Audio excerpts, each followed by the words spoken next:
Alright, welcome back to Nick Lenz's Comic Corner, classic less non-classics. This is episode number 3073, Doubleshot number 2967. Both these two trades we discuss here are two trades from two separate series written by Al Ewing.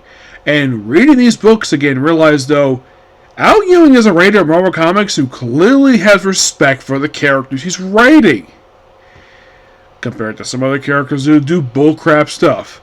So, the first trade we have here is his current big ongoing series, and fun fact, this is the only book that Alex Ross has the covers for nowadays.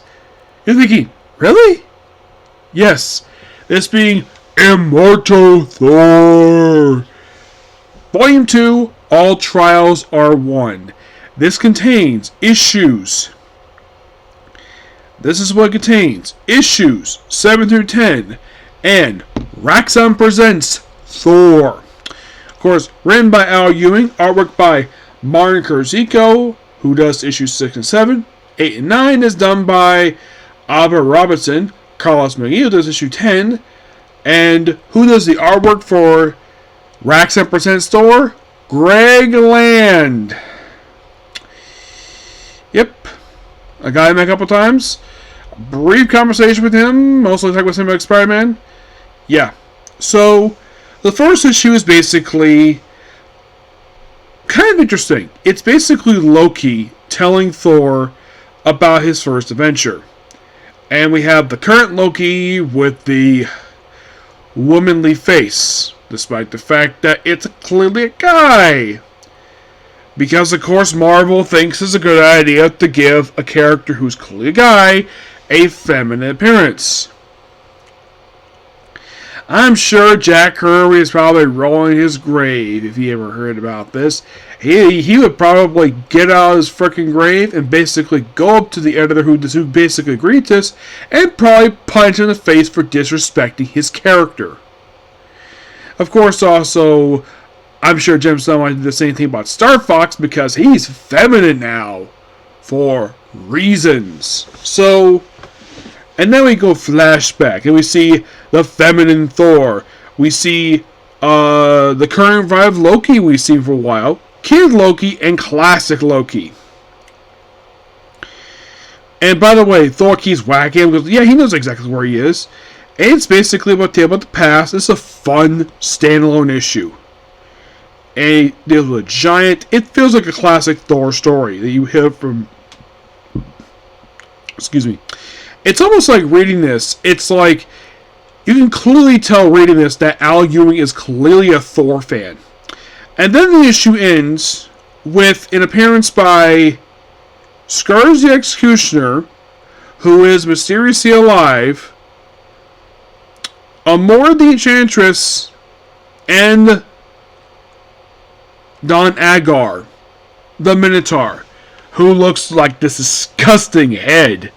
Like, okay, so there is a bit of an explanation for this. Al Ewing is one who did this for writing-wise. In universe, this was done by the leader. Yes, the leader. Yes, Don Agar decided full-time basically changed himself into the Minotaur. Because, why hide it? And for some reason, he's reading issue 272 of Thor. Those of you might be asking the question related to this issue, like, why in the world are they reading an old Thor comic?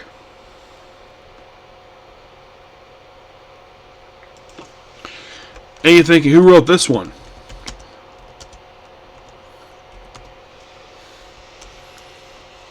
The answer, who wrote this particular comic, and this was done by Roy Thomas and John Buscema. So, kind of in a way, for some strange reason, they decided to do this issue sort of I would say it's a loose retelling of this very issue. That's kind of what it is. And then the very next issue, we kind of continue this whole story with Loki traveling with Thor, meeting up with the Oostag Loki. Now, the whole thing with them is that I looked up, apparently these guys are not original creations of Al Ewing. This particular, the Asgard thing, from what I read, it's basically an entity that debuted in X-Men / Alpha Flight. And it was a creation of Chris Claremont.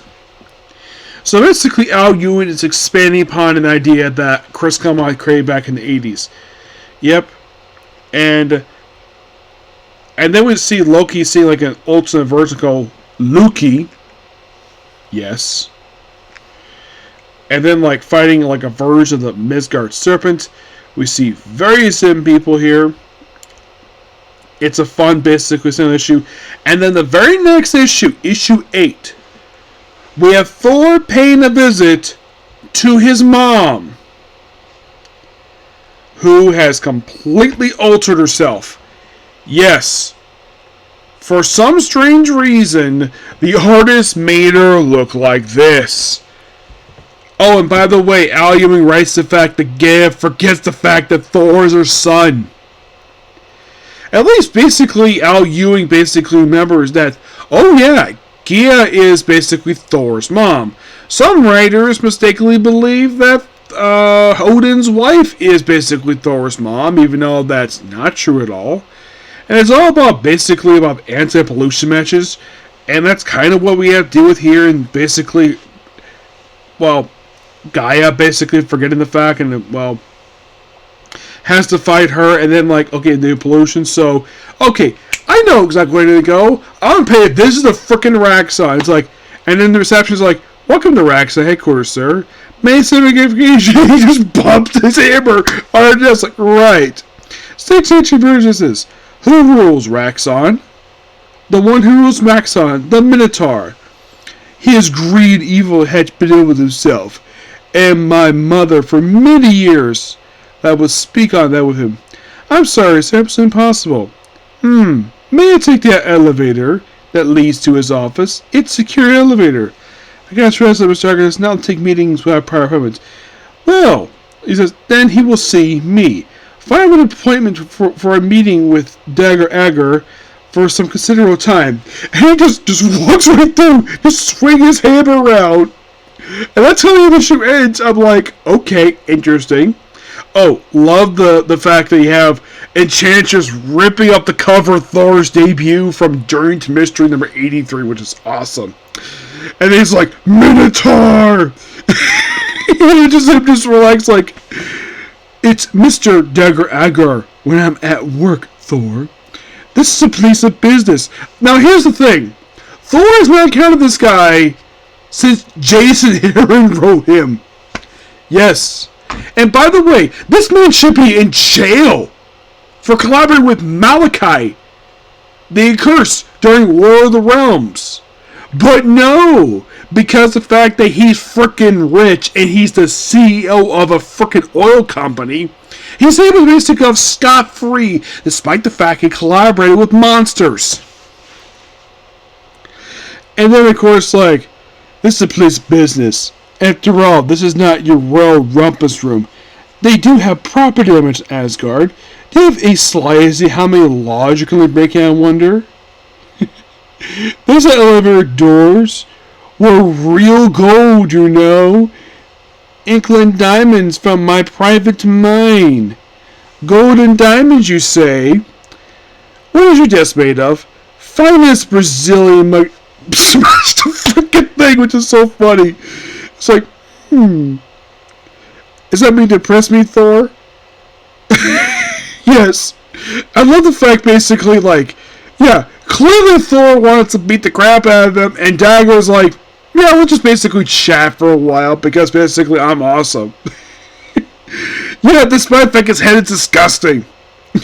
Yes. And the weird thing is, he's never gotten this fixed. He's never gone back to his human form. He's stuck in this Minotaur form because he just likes it. Yeah, and then of course, like, ooh, let's show this, show me, they'll threaten me with good time. And shows us, like, Barren Wasteland in the future where this is town, it shows around, like, oh, you have Enchantress basically just sitting out in front of her house, wearing a bikini. And we see looks like a version of Donald Blake mowing her lawn. And then, of course, Oh, that's not Donald Blake. That's Scourge the Executioner basically whacking him with the verge of his axe. And according to Thor, that is not his actual axe. And then here's something really, really weird. This is a bit of a continuity gaffe. So, Thor in this panel here has got just his hammer. And then, like, he just magically summons, I kid you not, the hammer from Thor.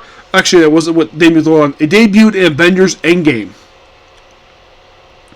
Yes, and now, by the way, they mentioned, yeah, it's a duplicate axe, not his actual axe. I believe his actual axe is actually in Asgard. So, they fight, and of course, they take the fight outside. Thor comes back in. They basically do more demolishing of his office. And then the Enchantress shows up. And, like, all about Raxon. And then, of course, basically, like, ooh, look at the new axe. And then, basically, Dagon just gives him a copy of Raxon Presents Thor. And the whole Raxon... And then the issue ends with the debut of the Raxon Thor. Which, here he is. Here's the Raxon Thor. And by the way, he thinks he's the canonical Thor. He actually says this. He is just somebody who pops up at the end of issue 9, has this one-shot comic. Yes, this was an actual one-shot comic Marvel released last year. Just because. And it's all, Raxon this, Raxon that. Raxon controls like the Avengers. He's smiling. And there's Raxon and the frickin' hammer. Oh, look, it's the Thor truck. It's a Raxon Presents Thor. Yeah, it's all about Raxon this. And we have Dagron, who is basically in his normal Minotaur head. And Loki, then we see, apparently, get this. So we have, apparently, Raxon took over the U.S., we have Captain America, Captain Raxon, because there's Raxon back of his back. It's so funny. And then we see Enchantress in a bikini. And we see Scourge with a swimsuit with an axe on it. And it's almost like the way this is drawn here. It's like Greg Land is drawing it where Enchantress wants to basically take off her bottom of her swimsuit. I am not kidding about it. That she could be pulling it up just to adjust it. Oh, look at my awesome tan lines. And she's hanging out with Scourge, who's clearly still infatuated with her. And then we see... I'm not sure this is supposed to be the guy with the helmet. It could be anybody. And then we see Thor and his swimsuit and his... and his freaking surfboard. And he smashes through and thinks he's part of the Avengers. Like... ooh, Raxon's awesome. And then basically it's like, oh, continue following the page, this is so funny. It's like, this is not who I am. Yeah, he thinks it's a freaking joke. And like, oh look, VR, yes, VR, because they think VR is awesome. It kind of is. And like, oh look all this money, all this women. And look, shoot up stuff like it's freaking Halo. And then, like, the very next issue, Thor basically tosses to the ground because even he thinks this is garbage. He thinks it's a joke. And look, here he is, Raxon Presents Thor in the main Thor comic. And the whole issue is basically Thor versus Raxon Presents Thor. And he's just basically just a piece of magic who he beats. And then for some strange reason, apparently because Thor left his axe behind, Enchantress thinks it's a good idea to murder the Minotaur. At the end of issue 10, and of course Thor is basically arrested for this. No, seriously. The police think he murdered Daggeron. Yeah. And if you're curious though, is he actually dead? Oh, no. No, he's not. He comes back.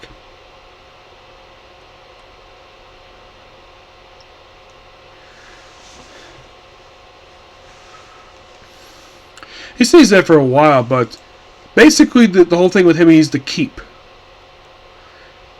Yes, so the Raxon Presents Thor is a character, not even though the whole concept of him is basically Al Ewing's, but he's actually the keep, a creature created by the Enchantress when she slept with Donald Blake. And then used the body of him basically to make this creature. And then, for some strange reason, no one saw this character again. No, seriously. Like, after issue 22 of Mighty Thor, which I believe was like the final issue of Matt Fraction's run for the book, which came out in 2012, mind you, his appearance in issue 9, that was the first time in 12 years he'd been seen. And then, of course, Dagon's dead, and of course, Thor gets blamed for his death, and that's basically how this ends. It's interesting in the fact that basically that, oh, and the name of the axe, Thermod, which is based on one of the movies. Yeah. Maybe the appearance of his, like chronologically, first appearance in Immortal number 3, but this book is just amazing. And I'm going to give Immortal Thor Volume 2 to Trials R1 a 10 out of 10. This book is just, like I said, it's amazing.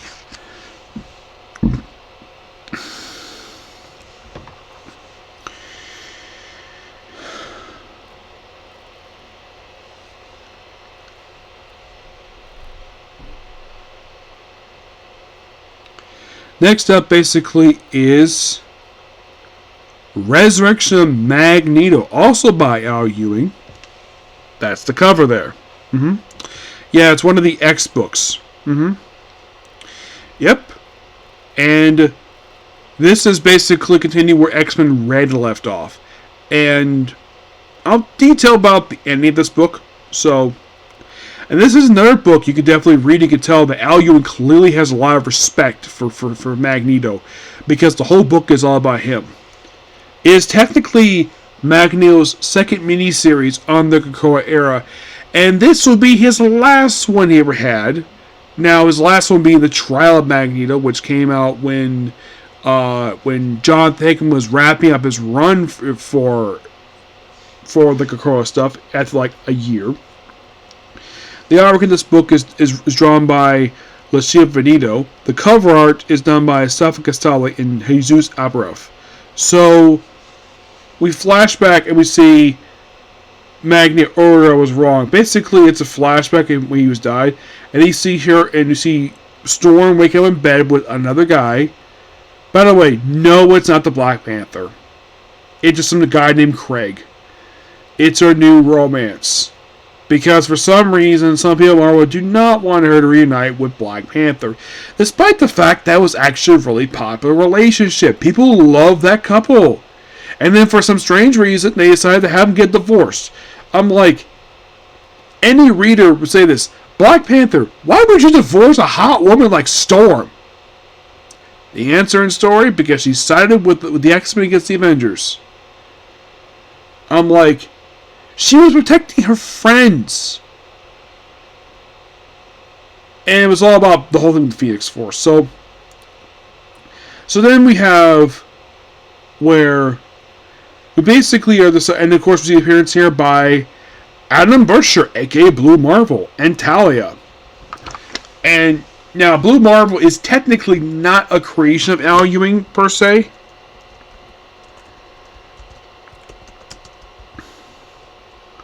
Yeah, he is a creation of a completely different writer. A guy by the name of Kevin Galbux, who only wrote his miniseries he debuted in, plus New Warriors. And that was it. Al Ewing clearly loves his character. So,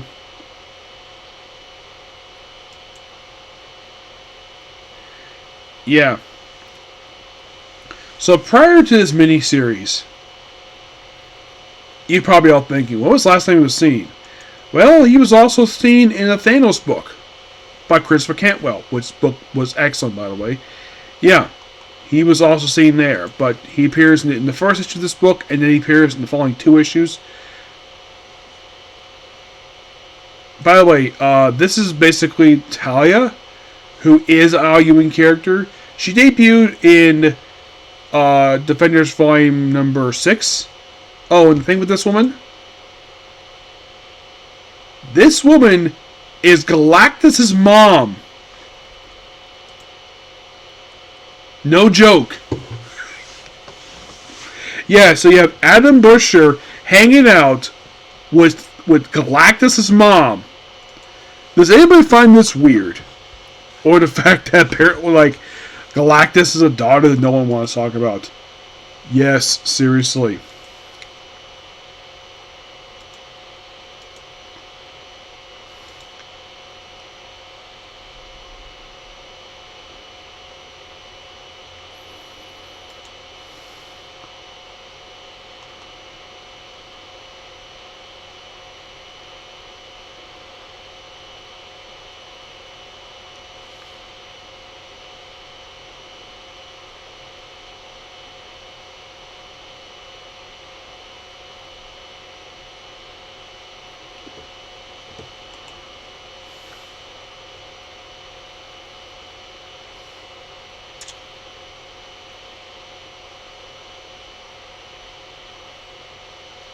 Yeah.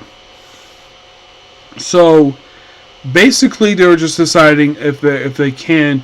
Of course, basically they're going for Erasmus for reasons.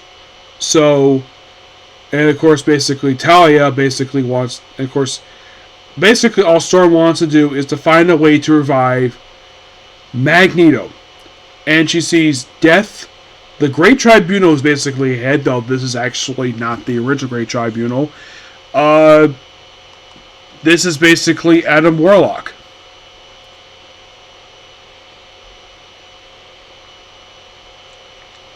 Yep.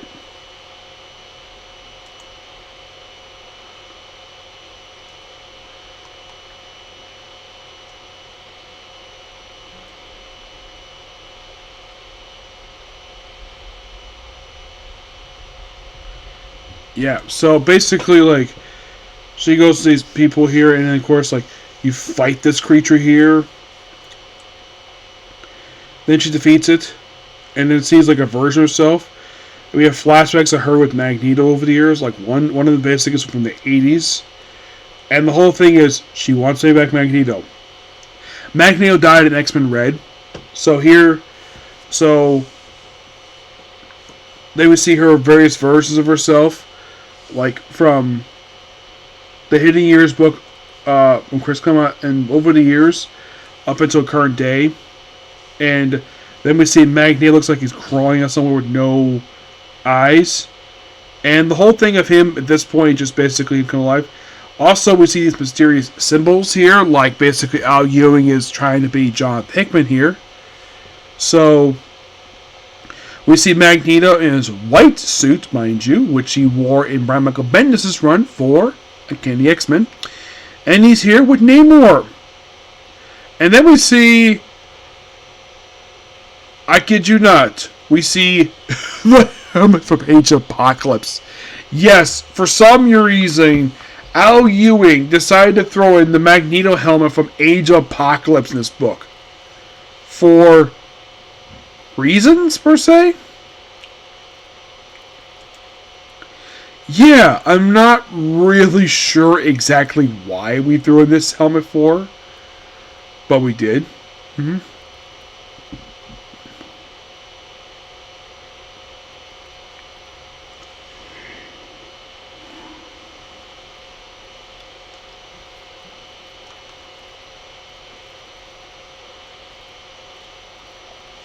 Yeah, apparently this helmet's big, and of course Magneto's like crawling out here.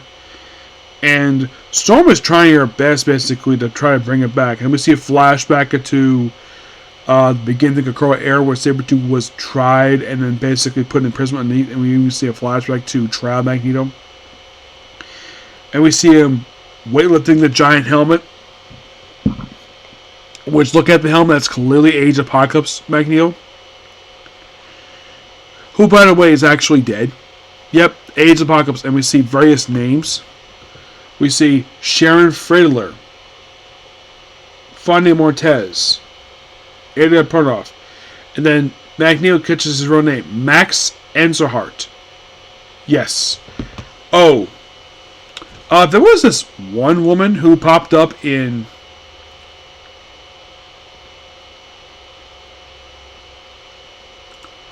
You might think, who's Sharon Fredler? You might ask. Sharon Fredler was somebody who was acquainted with Magneto when he was part of the New Mutants. There is Anya Essart, who was Magneto's daughter, who died in a flashback. And her sister is Polaris. Yep. For some reason, there's no mention here of the woman from the Magneto solo book. Yeah, I'm not really sure why.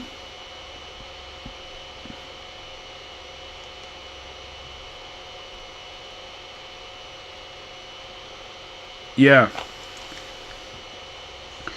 Oh, those of you curious about what the woman's name is.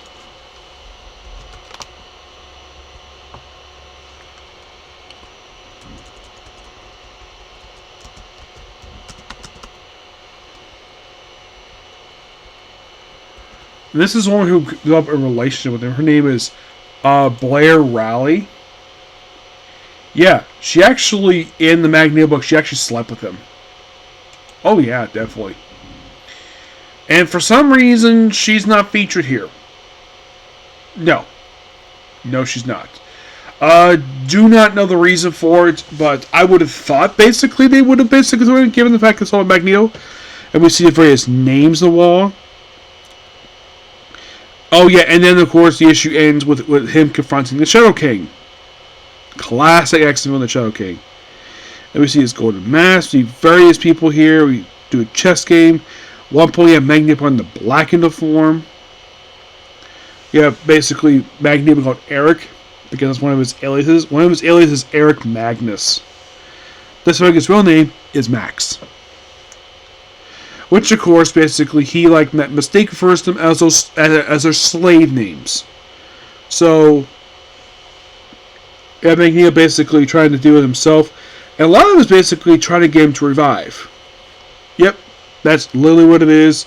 And then, issue 3 ends with Magneto being revived. He is back. Men call me Magneto. You gotta admit, that's actually quite awesome. Yeah, and this issue definitely is his resurrection. Oh yeah, definitely. And then it leads to the final issue of this book, which is absolutely amazing, this book. You have Magneto wearing his black costume from his solo ongoing, which written by Colin Bunn, check it out. Yeah, and then we see him going through he basically put on the cover. He's wearing his outfit from his Magneto solo book. Inside, he's wearing his outfit from X-Men Red, which is a variant of the Jack Kirby outfit with the X in the middle. And we see the 3 helmets. The white helmet from the Kenny X-Men book by Brad McBendis. The red helmet is classic Magneto, and the black one is the solo one. So he's saying racist goons. He's like, "Oh, you can't stop us," and then he proceeds to turn those soldiers into balls, killing them. And, well, he puts his helmet back on, like, "Yep, to me, my friends." And, of course, everyone tries to get away in the ship. Of course, Blue Marvels, and then a Sark Sentinel shows up. It's like, "Engage and destroy." And, by the way, Blue Marvel thinks the Sark does not know who he is. And the Sark is like, "Yeah, we know who you are. Human mutate Adam Bursher," just blowing countermeasures and basically blasting him. Yeah, and then Magneto breaks up this big hunky metal, just uses to basically just whack the Stark Sentinels. Yes, and eventually it's destroyed. Like, let's just save the world. Let's go. And basically then he's told, "Oh yeah," Storm tells, "Oh yeah, Emma's called, she needs you to help her husband. The man who invented the Sentinels, Tony Stark." And this leads into the final 4 issues of Gary Duncan's run for Iron Man. So basically this leads into that particular story there. Yeah, that's quite interesting. The fact that this leads into that. And you're thinking, really? Really?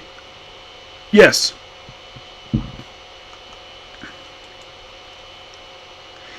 But there's no denying, this book was excellent.